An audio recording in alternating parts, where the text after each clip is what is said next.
Basically, you're back in the Humpty days and you learn how to rap, or decided the Well, spark I and the taught myself desire how of to your rap. etherealness was invoked because you could rap the Humpty dance while going to do some really sketchy shit when people were acting in predatory ways, all things considered. All things considered, bad. That's the PBS version. All right. So, but anyway, from that point in time, because I used to do anything to hustle, bruh. I would, you know what I mean? I would do yard work, whatever the fuck, bruh. I've always been about getting that bread.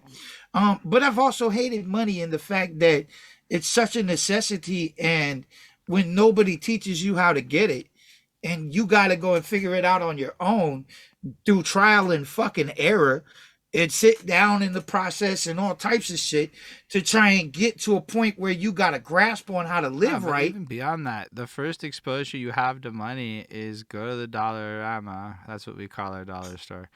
Uh, and then go to the rich part of town and flip that shit on susceptible people, exploiting them via this thing about yourself that puts you at a deficiency. Right. That's a wild start to fucking economics in your life. Shit, you should have saw how I left Texas. I left Texas in 30 seconds, bro.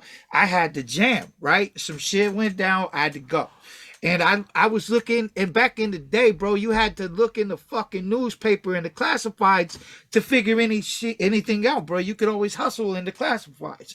And I was always about that. So I'm in the What do you mean classifieds, right? hustle in the classified? Like you You would you you sell you sell shit in the class, like, so there's all kinds of little bullshit schemes like, hey, I got this magic rock, you buy this magic rock from me, you send me 9.95, and I will COD this package to you with this magic rock that's going to change your life in the classifieds.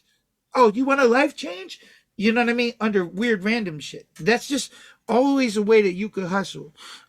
But the thing is I caught this ad. It said, "Sun, fun, and travel. No experience necessary." Right?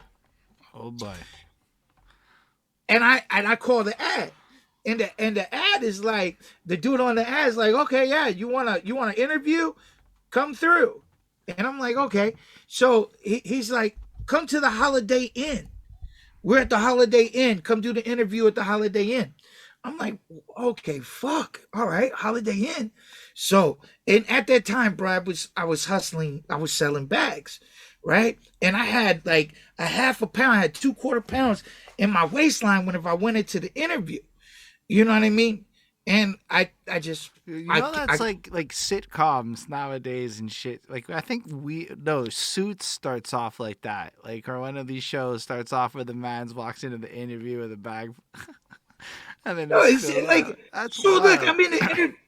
I'm in the interview with these fuckers, right? And they're like, we're from California. We sell magazines. We go door to door and blah, blah, blah, blah, blah. And I've always been about that life, bro.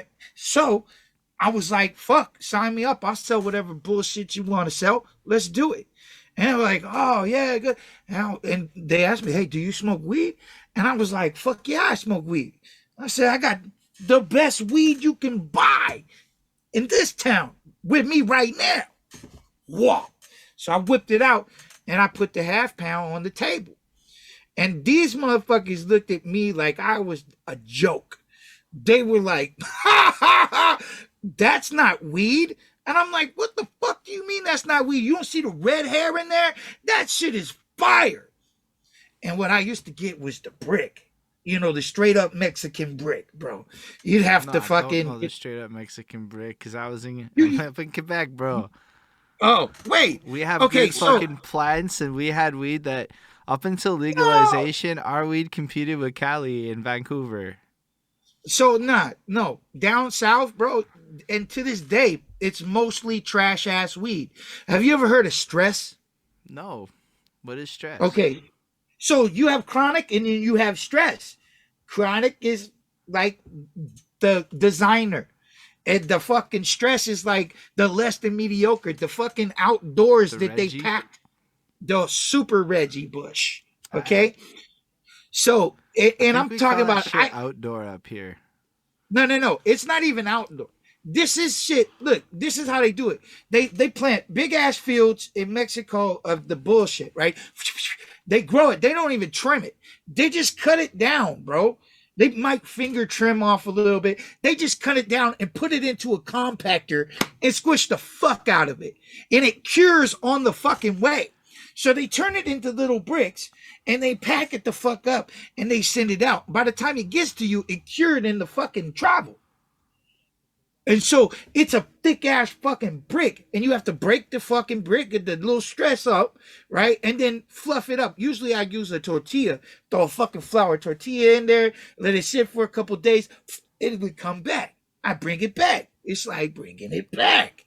But Okay, how does the flour tortilla bring the Mexican brick back to life? moisture. Okay. So Right, the because it absorbs the moisture from the bread shit. yes, and it reinvigorates the bag. Some people would use lemon peel, orange peel, whatever they want the funk, the flavor of the bullshit weed we were smoking. Okay, because this was total bullshit weed, but I've never had access to any bomb ass weed before. We would just take the bullshit weed and put embalming fluid on it and sell it as a fry stick. That's what we would do, and everybody was drinking that promethazine. That shit was terrible. I never really fucked with it, bruh. But everybody around me was on that fucking lean. You know what I mean? On that bow. I mean, I know what you mean because I'm aware of what lean and promethazine are now, but nah, I've never been in environments where most people were on lean. In fact, the only time I ever fucking even did that was by accident.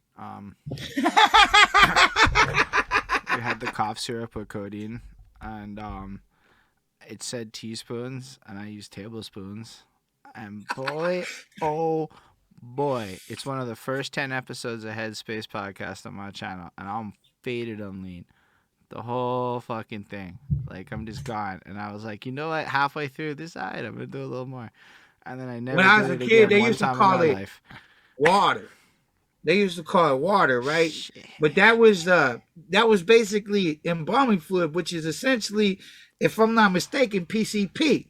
Yo, PCP is a wild drug, man. I mean, when you But like, a fry stick, bro, if you smoke, that's how we would spice up that's the fucking the trash meat. okay. So the embalming fluid is basically the PCP. So that's like the juices and shit that they would smoke, where they would put the PCP or whatever in it. Like the Yeah! shit like It was Method coming at Man was fucking smoking when he did Tikal. you. Nah, for real. Nice.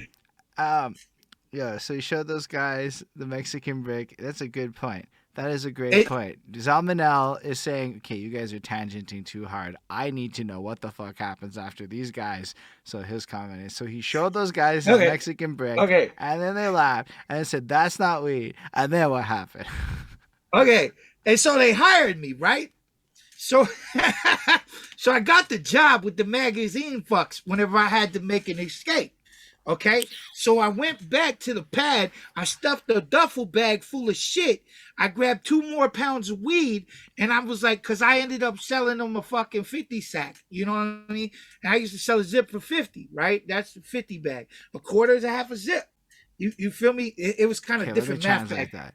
No, I mean, it's the same math. So a zip, also known as an ounce, was going for 50 American dollars, which we'll call it 70 up here or some shit like that, maybe 65. I don't know Of what the trash exchange rate ass was. weed. And And they were then mad to pay me the your $50. quarter is 4 fucking ounces, so that the people know. Or are you talking like a quarter ounce or a quarter pound? Because you said you had pounds on you. Yeah. So I had a half pound on me. Half pound. But I grabbed 2 more pounds before I left. But I sold them a zip for 50. And we used to use a hanging scale back in the day. I just put it in a fucking a little sandwich bag and hung it on the end of the scale and got it up. You know what I mean? I used to hit them So with that so fucking 14 for 25. we have I good would show questions coming you. in. So they have never seen a Mexican brick before, or they knew that this was a Mexican brick and thus was bad weed? I'm also curious at this point because you had left No, it. they're spoiled ass Californians that had the best fucking weed in the country. Did they And they come and came be to the like, here's some fucking boom weed, throw it in your face, smoke this, and shut the fuck up? no, they didn't have any weed. And I was selling them weed that I thought was bomb, but they thought was trash, and I didn't even know it was trash. I was defending it like the best weed on earth. Yeah, to be fair, Motherfucker, I have the best weed in Texas right here, this red hair fire weed, right? And they laughing at me like I'm a rube. And I get it. After I got to California and smoked some real weed, I was like, fuck, man. I had some trash ass weed. Um, so yeah, that was kind of the so they got you to fucking long and short California, of it. right? On the door-to-door sales pitch, and you sold them weed in the middle of this job interview, like straight out some fucking In movie. Texas. Yeah. In Trying hold to on, get the hold on, fuck hold out. on. In a fucking hotel room. Yeah, in the Holiday Inn. Hey, but check this out. So I get with the magazine fucks, right? And they offering me the immediate escape. I leave Texas in 30 seconds and don't say shit to nobody. I'm just gone. I barely said bye to my mom. I swung by her crib. I was like, yo, I Hold on, gotta how go. old are you at this point? 18. Okay, so you're 18. You I can. just got out of jail. No, I was almost 19. I just got out of jail, trying to get back on my feet. I'm on the grind. Shit went left from me. And so I had to go. And at that point in time, this was my ticket out. So I swung by, chunked my mama deuce. I loved it. We got a turbulent relationship, but we're better now. But chunked her a deuce. And because I've essentially been on my own since I was about 13 years old, bro. I left the house at like 13. I got asked to leave. You know what I mean? So I had to go, and I've just been out in the streets ever since. So this time, I'm a seasoned vet out in the streets. So I catch this interview for what I think is a brand new life, and I got all the bag. So I'm on there, and all these cats are from California, and I'm selling them shitty ass weed because they don't know anybody else to get it from. You feel me? And so I'm rolling with it, right? And so I left, and How many we went. people go to a job interview and walk out with cash? I never thought about it that way. That sounds cool though.